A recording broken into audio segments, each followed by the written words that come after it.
All right, welcome back. This is the Something Ventured podcast. I am Kent Lindstrom. I am your host. My guest today is Jim Scheinman. How are you doing? Doing great. It is so good to have you on the podcast. I was going to say have you back. I haven't had you here before.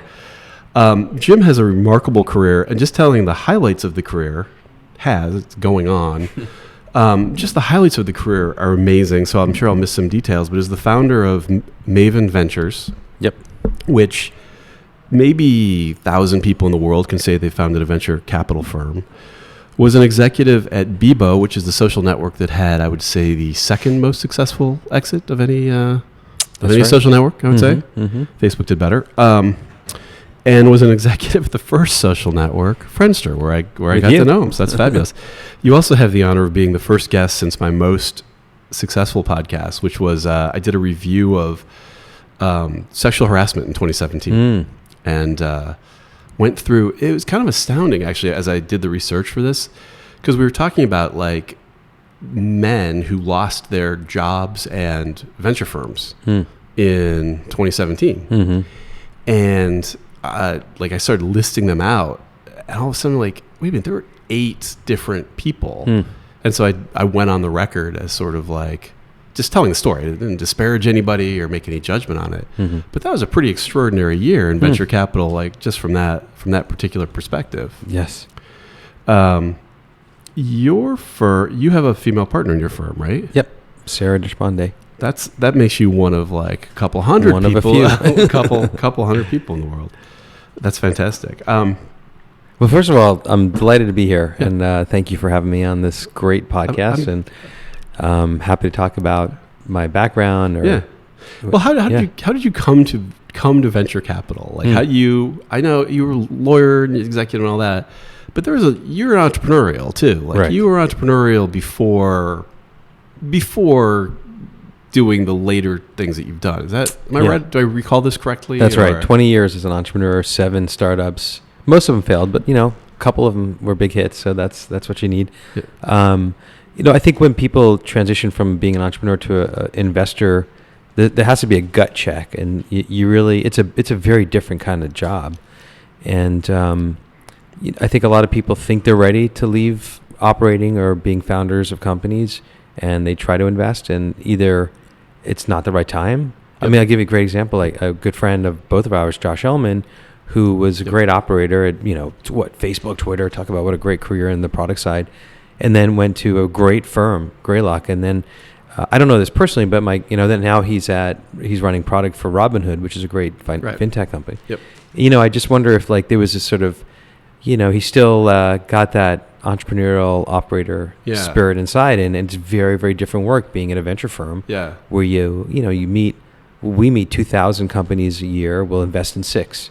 Yeah. And then we'll work with those companies very closely. So for me, in 2008, after we sold Bebo, I decided I wanted to try this, and I went to CRV, which is a great firm for a year as an EIR, an entrepreneur in residence, and I was just lucky to be there at the time when we were evaluating Twitter, and I helped the team look at Twitter, and we did the deal. It was a very successful deal, and I realized, well, number one, I'm good at this, and I like it. But 2, that a big firm wasn't really a good fit for me, so I just decided to do investing on my own for 5 years to make sure that this was the right thing. And I think I kind of give that advice to a lot of entrepreneurs that want to be investors. Say, just do this for 3 to 5 years on your own. Like, see if you're good at it, and if you like it, and if you can get into good deals, and you can help these companies succeed. Yeah. And then I raised my first fund 5 years later after I had a 10x fund on my own as an angel investor. I said, okay, I'm pretty good at this, and I can do it. Maybe I can do a little bit larger scale, and it's been growing ever since. It's I don't know if you've ever heard Gil Pincina tell the story. One of the great, really good angel investor. Yeah. But he talks about how he had a little bit of money from eBay, and he invested in 10 things, and he's like, I'm going to lose all my money, but I'll learn how to do this. And people are like, you're crazy. Why are you doing this to lose all your money? And then I think one of his investments was LinkedIn, and one of them was Ironport, and like the rest is history. Yeah.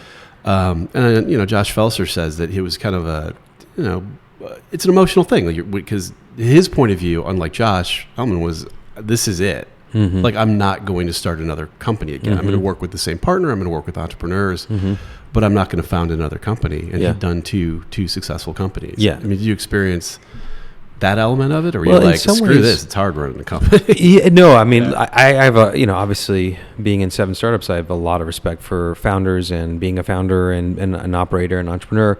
It's definitely the hardest work you're going to do in your career by far. I think it's in a lot of ways much harder, pressure-wise, time-wise, commitment-wise than venture for sure, but anything. Yeah. It's also probably the most rewarding work you'll ever do. Yeah. The highs and lows are like nothing else.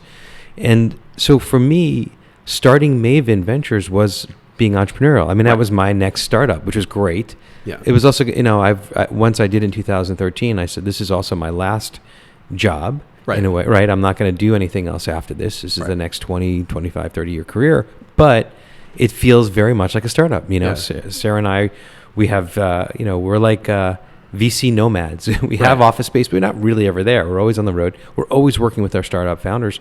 For me, the balance, I realized I wanted to be super early. Like, we'll invest with 2 people in an idea. Sometimes I have an idea. I want to bring that to the world. Happen to find the right founding team thinking about something similar.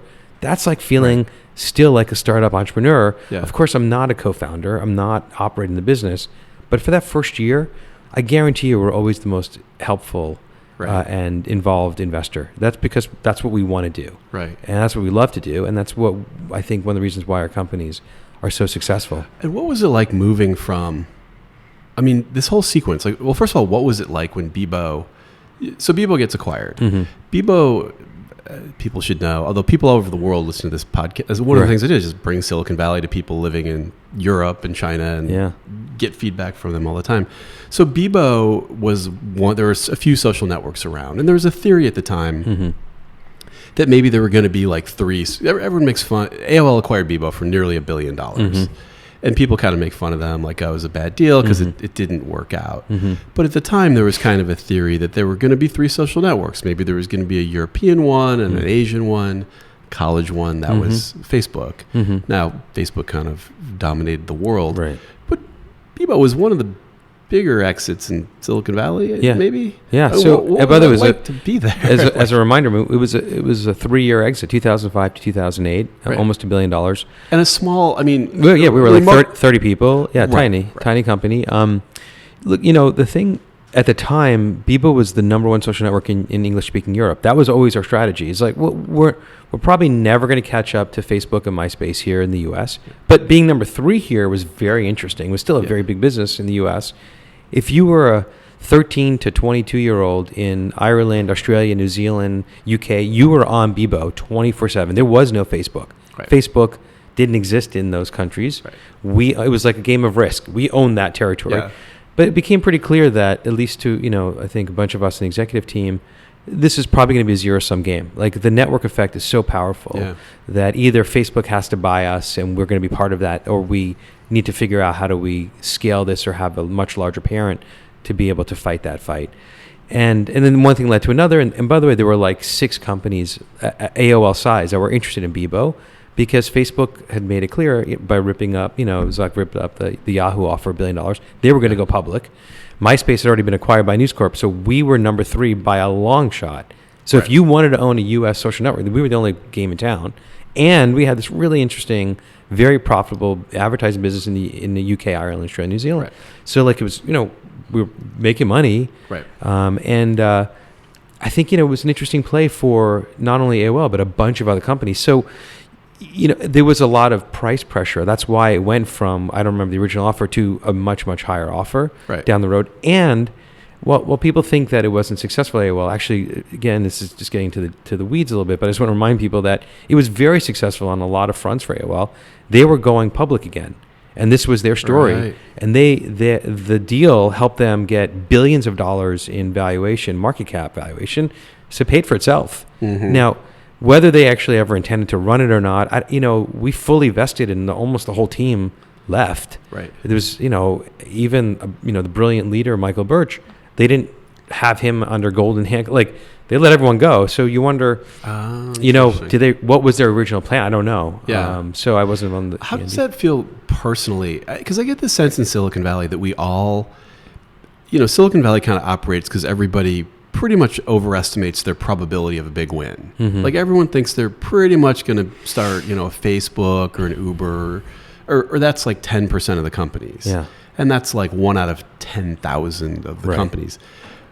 Did you have a sense for that you were like kind of one of them? Like at the time when we started it? No, when you exited it, when it happened, were you kind of in shock or like, what does that feel like? Oh, it's an amazing feeling. Yeah. I mean, listen, before that I had been at two very, I don't know what you'd like, as close as you can to those kinds of experiences. Yeah. One of them with you at Friendster. Friendster, yeah. That was $100 billion idea. We knew that. Yeah. Right. And, going in the office, working with you and the team, like every day, knowing that we were so close to something so special, but that we couldn't get the site working, or there were some bad decisions and internal fighting, whatever it was that caused the company not to be the Facebook of what eventually Facebook became. It's like that. You talk about the bottom of the low, right? And then to experience something like a Bebo, where you're very lucky, you timed it so well. Like the market crashed 3 months later. Literally, that deal could never have happened. But, being on both sides gives you an even greater appreciation. And by the way, before that, I was at a company called NBC Internet, which was a great company. We went public. We were NBC's television station internet division in 98, 99, 2000. We went public, and then boom, the Web 1.0 crash happened. We went from $6 billion public market before we could sell, because we were in the lockup period, down to $500 million overnight, literally overnight. And fortunately, we sold it back to GE, and we all made a little bit of money, but not nearly as much. I mean, again, I had that taste. I was there. Yeah. And then it's gone. Yeah. And then Friendster was the next thing. And then I was there again. Right. And it was gone. Right. And so then you wonder, like, what kept me going? Like, why didn't I just quit and go somewhere and do something different? Right? I don't know. Yeah, that's part of the entrepreneurial. Well, it is funny. There is a concept that I've heard from some people now, to maximize your wealth in Silicon Valley thoughtfully. What you should really do is not be a particularly big executive, or not really start a company. Just go be like the assistant counsel at a rocket ship. And then you see these people who are like, okay, they were 4 years at Google, right, and they left. But if you leave and you're the assistant counsel, no one gets mad. CEO can't quit, right. And then there you go to Facebook, and they're there for 4 years, and it's probably a crappy job. But then all of a sudden they've strung together like 4 $12 million exits at 32, and maybe not had a massive hit, but that's it's a safer, quote unquote, safer way to accumulate wealth. For me, I think the reason why I kept going, as I'm thinking about it out loud, but and it's something that we do a lot with all of our Maven founders, and only companies that we invest in, like we'll do 4 or 5 or 6 investments a year. Every single company has to have a vision worth fighting for. So, it's maybe more about that, like trying to bring to the world something that's going to do something positive, that's also going to be a great business. Yeah, is what drove me as an entrepreneur and what drives me as an investor. And so, back in the day when, like, for example, NBC Internet, well, we were a search engine. We're competing with, pre-Google, Yahoo, and Excite.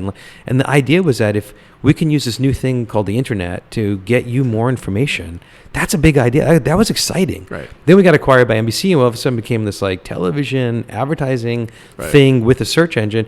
At the time, Snap, when the company that I helped, I was started, 30 of us started Snap at CNET, and I was, lucky to be involved very early there. That it was a very different vision. That was like, it was pre-Google, right? That was a big idea. And so then, when you and Jonathan were telling me about Friendster and this idea of like connecting people, we just came up with, like, social network was a new made up word that we can't, right? But the idea that you can stay connected with friends across the country, across the world forever, and maybe solve a problem for a lot of people called loneliness. That's a $1 trillion idea. Like, that's exciting. Yeah. Right. And so unfortunately, Friendster didn't work, but I didn't want to give up. I saw this opportunity with Bebo. Right. So I think if you really do think about that, and you're thoughtful about the kind of businesses you're starting or you're working with, and they're mission driven, that speak to you, you're going to be successful. Right. You may not make $1 billion exit, right? But you'll most likely be very happy in your career. And if you're really lucky on top of that, you could have a massive exit. And you get to do this. Like, you get to wake up every day, and maybe Friendster would change the world. Who knows? Yeah. I mean, it is funny when you look at the backstories, like kind of judging venture capitalists. Like, you had that perspective that this could change the world. People are connected. The end of loneliness, maybe what ham radio used to be a long time ago. Right. But many investors we talked to, if the numbers weren't there, very authoritatively would tell us, like, nobody's ever going to put their profile online. Right. It's like with the Ballmer story, like, well, Right. maybe the world will need 1 or 2 personal computers, or 5 is Right. the total market. Right. So many people had these really thoughthtful reasons why It was never going to work. Never gonna By the happen. way, yeah. So I mean, venture capitalists. I learned too, a lot who are from. supposed to be. I guys. agree. Look, most venture capitalists don't have vision, unfortunately. Yeah. Now they see something working, and they can understand how to take that little spark and make it grow to a very, very big business. Or they have money. And they have money, and Yeah. they can do that. But look, the venture business it's a risky business, but one of the tricks of successful VCs is you try to de-risk as much as you can, Yeah. and that doesn't necessarily take a lot of vision. With that said, I think at least where we play in Maven is it's all about the vision. It's all about seeing before most people what the consumer trends are. And I'm glad you brought the Friendster experience about know whatever put information on the internet. That was one of the most important lessons I ever learned. Right? I remember when I saw Friendster, it didn't necessarily speak to me. At the time I was married with a couple of kids, and Jonathan gave me access to, like, there were 1,000 people on there. It was tiny, right? Yeah. I said, but let me, I actually had someone in my office at the time who was much younger, and she was single. I said, why don't you use it and tell me what you think? She came back after the weekend. This is like 2 days later. Yeah.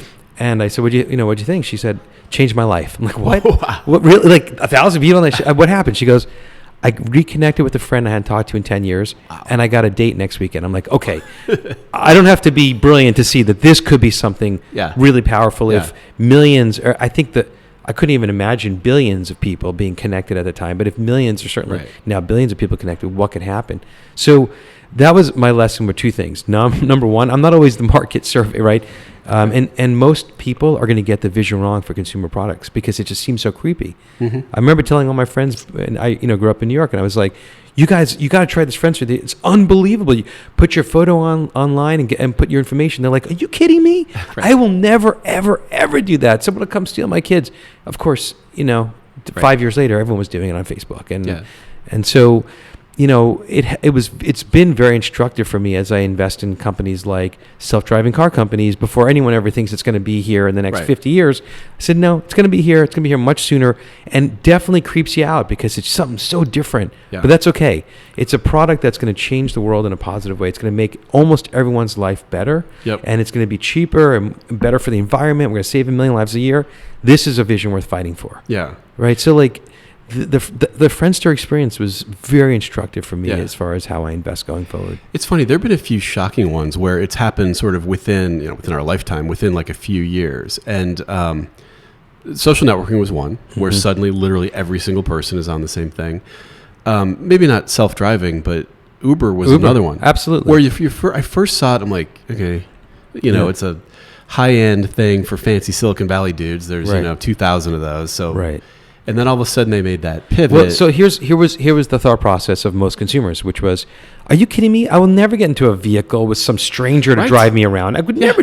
And then when you think about it, well, you do that all the time. You go to a taxi drive, you don't know the people. And that guy's and they're not any better driver, right? Yeah. So like, and then the truth is, if it worked at scale and it was much cheaper and much better to get that product to you than a taxi, of course you're going to use it. Yeah. Like, you just have to take that initial fear factor that most people have for something new in consumer world and say, okay, but let's put that aside for a second. If this is actually going to work and it's going to save you money, it's going to be a better product experience for you, and it's going to make your life better, of course you're going to do it. Yeah. Airbnb, we were talking about that earlier. Right? Yeah, Airbnb, and that's one. And at the time, and two, you have to remember, well, I'm preaching, but that these things, they don't take the form they start with. Mm-hmm. So when Airbnb, when I first understood it as like, oh, you can rent out a spare bedroom in your house, you're like, I don't want some dude in my house. Right. But then when it became, hey, it's 2008, and if I don't, I'm going to lose my house because I can't pay the mortgage. Mm-hmm. Or, I have a, property that I can't rent for a year, but I can rent it day by day and make twice as much money. Right. Then you kind of go, oh, yeah, once people are making money on something, you've got eBay. Right. Once people's livelihoods depend on something, it's a pretty big deal. Yes. And that happened with both those companies, but both those companies, VCs authoritatively told me why they were never going to work. When we invested in Cruise in 2012, right? Like I saw the vision of self-driving cars in 2011. Yeah. And the only question was not if it was going to happen, it's just how soon. Yeah. Right? In the early stage venture world, you have to be careful. You can't invest 10 years down the road. It has to be something that can come to, in its scale in the next 2 to 5 years. Let's say the 5 would be on the long end. And so I was thinking a lot about it. Could it be in the next 2 to 5 years? It's possible. I talked to every smart VC, Series A investor that I knew, and they all said the same thing. It's either not going to happen in a lifetime, or it may never happen. The regulatory issues, people are going to be too afraid, over and over and over again. And then I was very fortunate to keep my mind open to this possibility. And then I met Kyle, who started Cruise, and I got his vision. Because I was thinking about it, and he was absolutely right. Like, this was not only going to happen in our lifetime, but it was going to happen much sooner than most people think. Yeah. And we were one of the few investors to invest in the seed round. We did all 4 rounds. I'll tell you, it was really hard to raise that A. Nobody thought it was going to happen. Really? No one wanted to touch that deal. Nobody. I'm not going to name names, but you can imagine every who's who of the Silicon Valley best firms, nobody wanted to touch that deal. Yeah. Now, of course, everyone, and that was raising $20 million at $100 million. Now everyone's investing $100 million at $500 million valuation in the Series A. Right. And that's, that's part of the business. Like, a lot of the Series A VCs don't get the vision, but once they see it, they're like, oops. And they've got the capital, and they can invest in, much later stage, or, 2 or 3 years down the road. Do you think it's changed in Silicon Valley that there's fewer visionaries? It feels like there used to be more people like, Jonathan Abrams, who founded Friendster.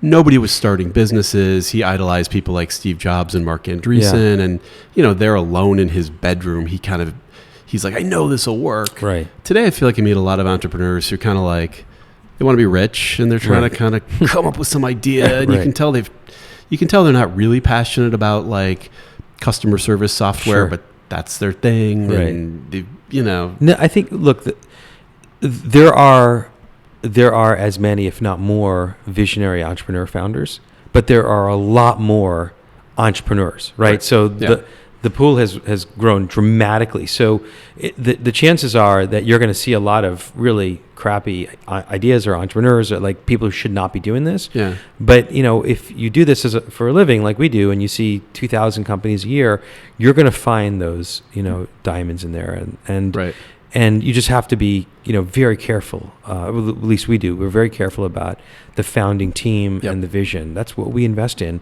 If we don't think it's an idea that could be $1 billion company that's going to do something positive in the world, we just want to invest. Yeah. So they're there, but it's noisier. Now, you say positive in the world. If you look at, what do you think about the sort of concept? Take self-driving cars. You've invested in this insanely successfully. That self-driving trucks will put one of the top non-college income sources in the country, will put all those people out of work, and the next stop is Walmart, instead of they're not going to learn to program Ruby on Rails. Nothing you can do about it, I guess. But what do you like? No, I'm glad you brought it up. It's a really important discussion, and I want to break it down in a couple of ways. So first of all, we're an investor, a very proud investor, and the first lead investor in a company called Embark, which is the largest independent self-driving trucks company. And they haven't announced yet. They've just closed a very, very big Series B with a great Series B lead investor. Took them a while to figure out that this was the right vision, but we're delighted they finally figured it out. So I know actually a bit about the truck space. Let me give you some data that most people don't know. What Embark is doing is helping long-haul trucking. So they've got a partnership with Ryder and Electrolux, which is a Frigidaire company, and they deliver refrigerators on these self-driving trucks from across the country. And it's working. It's amazing. Now by law, they still have a truck driver in there but he's not doing anything. Right? It's working. So it's much more efficient and much more capital efficient for the companies involved. The interesting thing is, right now, the estimates are anywhere from 250,000 to 1 million long-haul trucking job openings available. It's not a job that people want. It's a really hard job. And, people who are skilled at doing it don't want to be away from the family 5 days a week, right? So this is a situation where technology is actually solving a problem. Now, that's today. At scale, in 5 years, as we think Embark is going to be this wildly successful company, there won't be a need for long-haul trucking jobs at all. So some people will start losing those jobs. The nice thing is that we know That's going to happen. So we have time to transition people. Yep. And the beauty of this model is that we're not intending to go into urban trucking. So in other words, if you want to be a truck driver, you could still drive the trucks, or we need you, right? But do the job you like to do. Right. And stay be with close to home. Yeah, stay close to home. All right. And so this is like one of those places where I think it will work. Now, that's one piece. With that said, I think a lot about this. I have a blog ready to go on this subject. AI and technology in the world has changed. Like, in other words, we're going to be replacing a lot of jobs, whether it's a lawyer, accountant, a truck driver. That's where we're going. And I am a realist. I live in reality. Yeah. When we started, with Friendster, for example, and certainly at Bebo, we saw this a lot in Europe. People were like, look, don't bring social networking to the world. Shut it down. The kids are spending too much time online now, right? And so you can say that, but the reality is we're not going back. Right. Now, you can argue, do we have a better world, a worse world? I'm a realist. I live in reality, and I say, this is going to happen. I'm going to do a couple of things. This is what I can do in this world. One, I could take this technology and the product and try and bring good into the world and try and stop evil or bad stuff from happening. And number two, living as a realist, what do we do about people who are going to lose their jobs, right? And so you have to start thinking about much bigger ideas like, is there a basic income? Do people just get money for being born? Right. What an interesting idea. Now you're freed up to do creative work like art, dance, music, other things. There still will be jobs, Yeah. And by the way, I'm not the only one. There's a lot of people thinking about. There's some great TED Talks from this last TED session and years in the past, and the great books written on this. I don't know where this is going, but I think Silicon Valley needs to be a part of that conversation. Mm-hmm. And we need to be part of solving these, I don't know if you call them problems, but solving these realities. Yeah. Mark Andreessen, I think, you hear some of the ideas in Silicon Valley. I don't know how to credit them all, but let's say Mark Andreessen talks about how Silicon Valley destroys a bunch of jobs, but then creates them. So he's like, look, when self-driving cars come along, what are all the Uber drivers going to do? And he's like, but that wasn't a job 3 years ago. Right. So we created that job, and maybe autonomous vehicles will destroy it, but that'll happen 5 times. Like something else will be created. Right. There's been a lot of studies that say, if you look back over the years, that technology has created more jobs, and have destroyed jobs, but have created more jobs. And so then which is true, but then the question is, will that continue to be the case? Maybe, and maybe we don't really have a problem, or maybe not, and we have to figure this out. But again, just being part of the conversation, like, I think it was just more of like ignorance. We were not part of that conversation, and we have to be now. Yeah, I mean, there's certainly the weird dynamic with healthcare where you need to keep a job to have healthcare. Like that certainly there's a lot of people, like you'll meet people who say like, I can't quit my job because of the healthcare. Mm-hmm. And you're like, that's a $2,000 a month part of your job, but there you go. Like that's a lot of the world. But if everyone gets free healthcare, then we take care of that problem. How do you pay for that? Yeah, but maybe then you go start a company, and I'm not going to solve that problem. Although I've always been intrigued, even having studied economics in college, is why if you look at unemployment rates, they're like 3%, 5%. Like the numbers are always something like that. Like why? Like why does it take 95% of the population to do the work of the world? Like why what if it just took 10%? Yeah. Then we had machines to do everything. Yeah. I mean, maybe one of your listeners, this is a market opportunity. If you believe that there's going to be this shifting and retraining in the job space, okay, well, maybe there's a startup to be done there, right? Or what does the world look like when, 70% of us don't have to work? There is no work for us, but we don't have to. Yeah. So what does that create? Like that's probably going to happen. Maybe not in our lifetime, but and so then is that the next generation? So it's probably too early for us to invest in that space, right? But it's not too early for people to start thinking about, well, what does our world look like? One of the things that we actually started looking at is food tech. We don't do a lot in food tech, but there's some really amazing companies that are growing like meat that tastes like the best beef you could buy, Kobe beef or whatever, for in a lab. They don't actually kill animals anymore. We can grow meat that tastes like the best hamburger you've ever had for 99 cents or for pretty cheap, and you don't ever have to grow animals, kill animals, so better for our environment. And it's theoretically healthier for you. Yeah. So like, and if we could feed a population of 10 billion or 20 billion, that's interesting, right? This it's really incredible. There's a couple of things I want to ask you about before I let you go. One of the things I enjoy making fun of venture capitalists, and I want to ask what am I to make of? So there's a podcast by a guy named Harry Stebbings. He's just a fun, like talented guy, and what he's done is he's created this podcast where he interviews for 20 minutes venture capitalists. And what that has done is it's gotten you hear a whole bunch of venture capitalists in a row, like telling their ideas about, how they invest. And there's two things that I've noted, kind of tongue in cheek and kind of serious. The one thing I note when the venture capitalists come on and talk to him is some of them describe very simple ideas as if they're very complicated. So they'll say, you need to invest in a lot of companies because, of course, they're not all going to make money, and one of them's going to cover the rest of the companies. And you kind of go, well, that's diversification. Everyone knows that. And the other thing is every other guy who comes on has the exact opposite theory of the previous guy.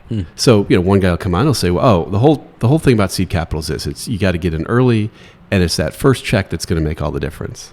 There's other guys who say, no, the whole thing in seed investing is the optionality. First check doesn't matter. It's the fact that you get to go into the Series B when you're not Series A, Series B when you're not Sequoia. Do you have a philosophy like that, or do they have these philosophies because they have investors who need to hear a philosophy, or like, what am I hearing here? The VC industry has changed dramatically over the last 10 years and will continue to change. So Maven Ventures is a micro VC fund, which is, even that definition has changed. Let's say clearly under 100 million, but maybe under 60 million, like roughly, and so... only in Silicon Valley are those numbers called micro. Right. But yeah, fair point. Right, exactly. Sure. So when you're in that space, and by the way, there's a lot of micro VCs launching every week, because if you made $1 million at a successful company and you decide you want to become an investor, you're a micro VC. Right. So I think are there a lot of people who are like you who are really building a VC, or are they just rich? There's not a lot, but there's a lot more VC firms now because of the micro VC market. You're passionately building, I think, building a seed VC franchise. I feel like there's a lot of people who are like, I think everyone has this goal to, raise the third fund and fourth fund and fifth fund, but they're not successful at it, and they realize, or they're not good at it, or they don't like it, and so they stop, right? Yep. But it's very noisy. So I think the point was that we have to come up with some kind of differentiated strategy.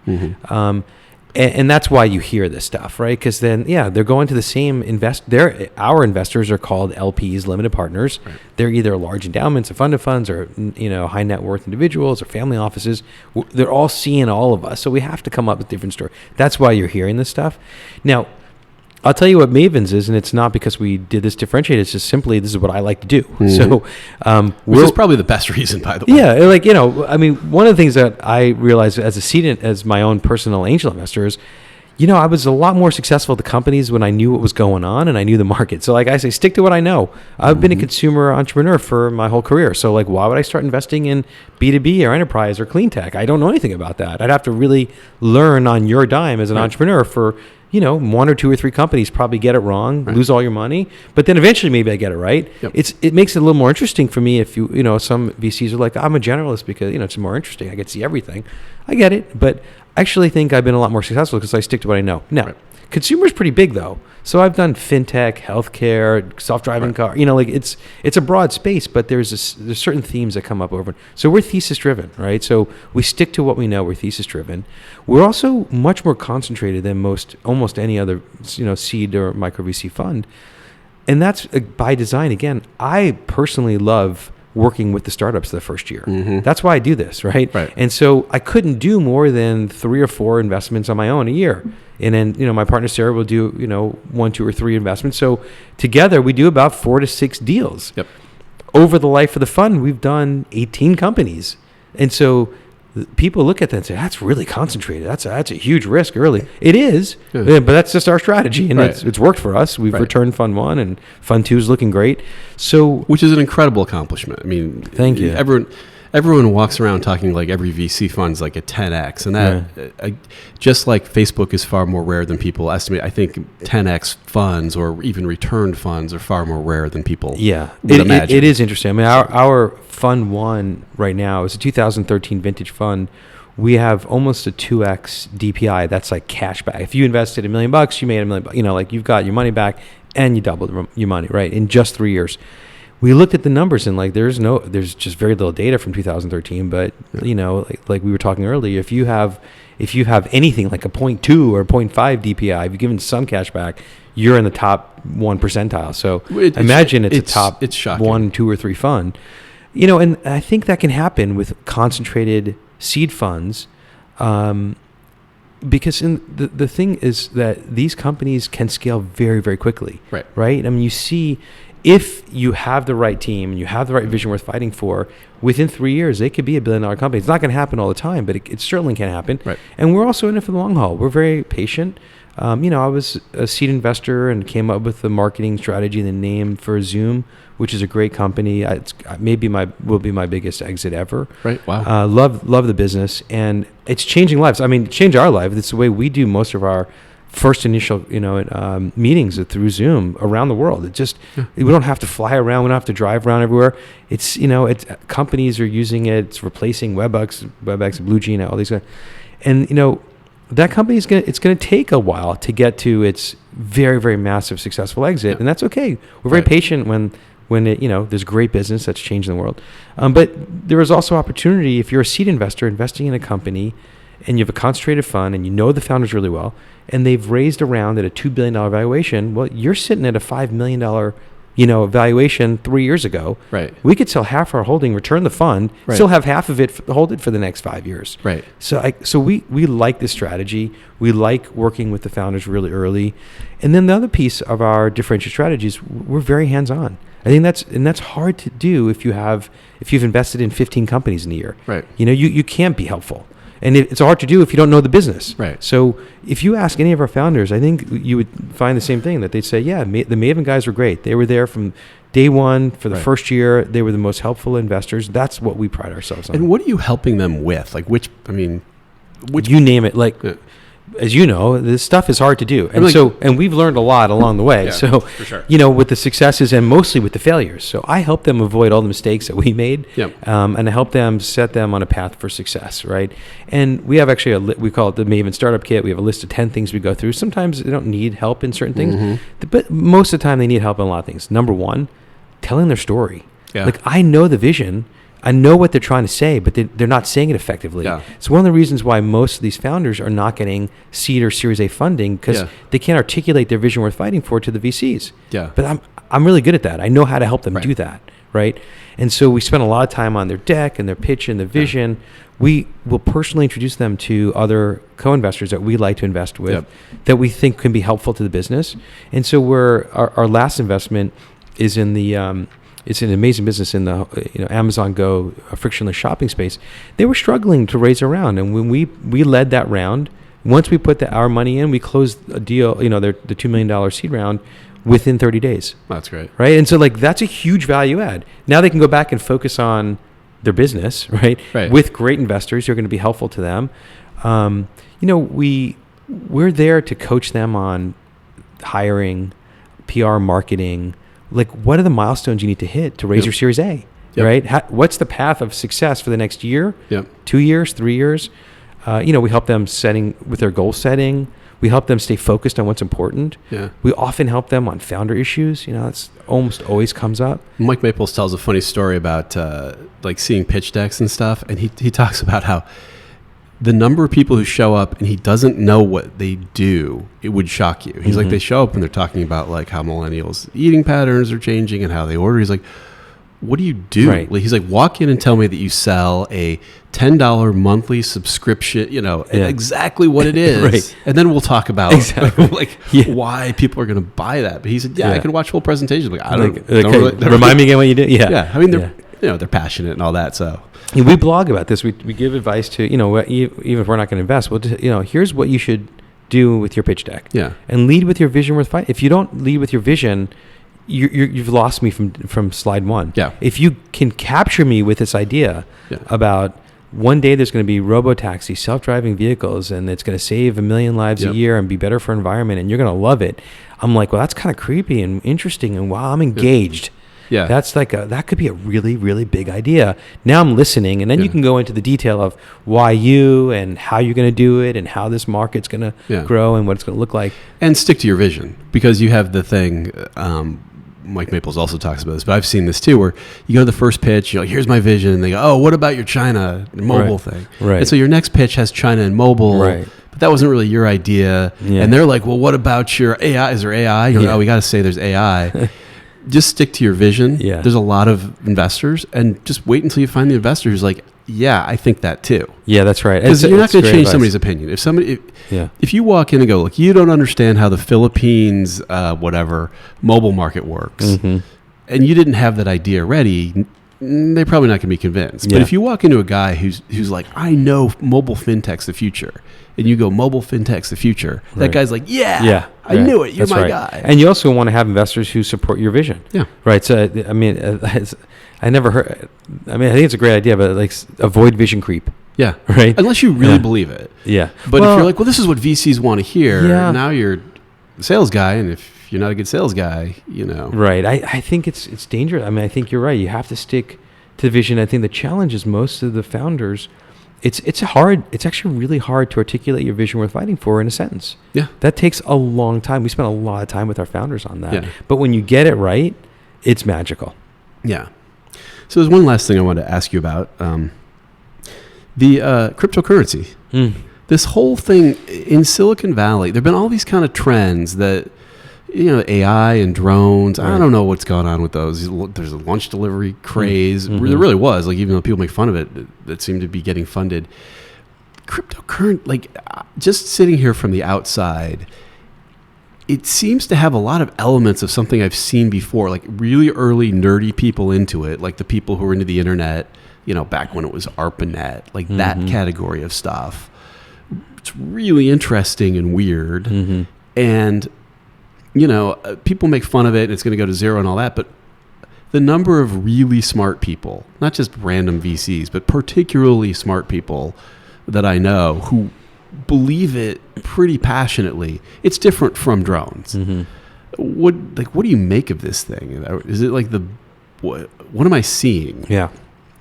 Well, I'm a personal investor in Bitcoin and through Coinbase and others. Mostly I like to get involved to understand this. As a fund, we haven't invested in any crypto or blockchain companies yet. And we don't have time to go into detail, but like blockchain doesn't necessarily mean crypto. Like there could be this new protocol that's going to make things safer and better and easier to transact with blockchain technology that are very interesting. We're looking a lot around digital assets. The CryptoKitties experiment was interesting to look at, and met the founders early. We're not investors in that, and whether it's a fad or something real, I don't know. Time will tell. But the idea of digital assets being on the blockchain is interesting. Maybe ticketing on the blockchain. I mean, blockchain technologies will be incorporated into consumer software, and there'll be opportunities for us to invest there. It's just the underlying protocols and the underlying technology are not settled yet, and so it's hard for us to invest in the application layer, into the consumer software, the stuff that's people are going to use, right? Until the underlying technology is set, and that could be this year, it could be next year, it could be 3 years from now, but that's going to happen. Like I'm pretty convinced on the blockchain side. On the crypto side, when I heard it first, 2013. I thought this could be really cool, but also really dangerous, and and so once again, by the way, not to interrupt, but the that same concept of like nobody's ever gonna same car. Thing. It was like cryptocurrency is what you use to buy drugs, and if you go buy some Bitcoin, the FBI might open a file on you. That's right. Was the idea right? And people were, probably that was the majority of the use of the time, right? And so doesn't mean that it's not going to scale, and everyone's going to use it, and it's going to be better than fiat or cash currency. But I think it's. I'm pretty convinced that it's here to stay. I don't know in what respect and how massive, but I think it's here to stay. and it's easier for me to say it now. Like Goldman Sachs just announced today they're going to be trading crypto, and probably because their customers were saying we got to do something here, Goldman, or we're going to leave. So like that's interesting.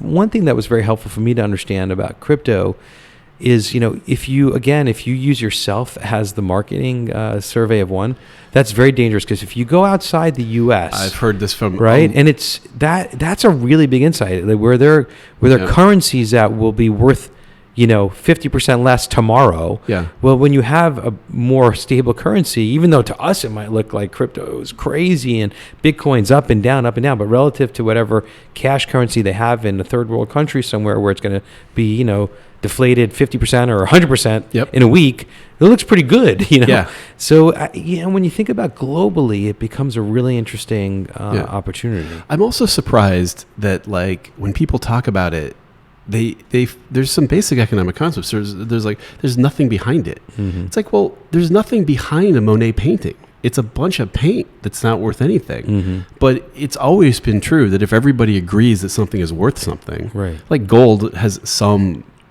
uses, like industrial uses, but mostly everyone just agrees like gold is pretty cool. Right. So absolutely you can just agree on something being valuable, and it can be valuable. That's right. So yeah, I think that's right. And so it'll be interesting to see how this develops. We're going to be investing in crypto and blockchain probably this year. Excellent. If not, certainly by next year. All right. Yeah. Well, thanks for doing this. Thank you very much. Congrats on the success of your podcast. Thank you very much. It's kind of crazy. I just started it, and all of a sudden, here I am 80 episodes later. That's awesome. So how do people get in touch with you if they want to follow you? Yeah, hear about your blog? MavenVentures.com. You can sign up for our blog. They can find the blog there. Yeah, you can find me on LinkedIn, Twitter. We're very out there on social media. All right. Thanks so much. Thank you. This has been the Something Ventured podcast. I'm Kent Lindstrom. Talk to you next time.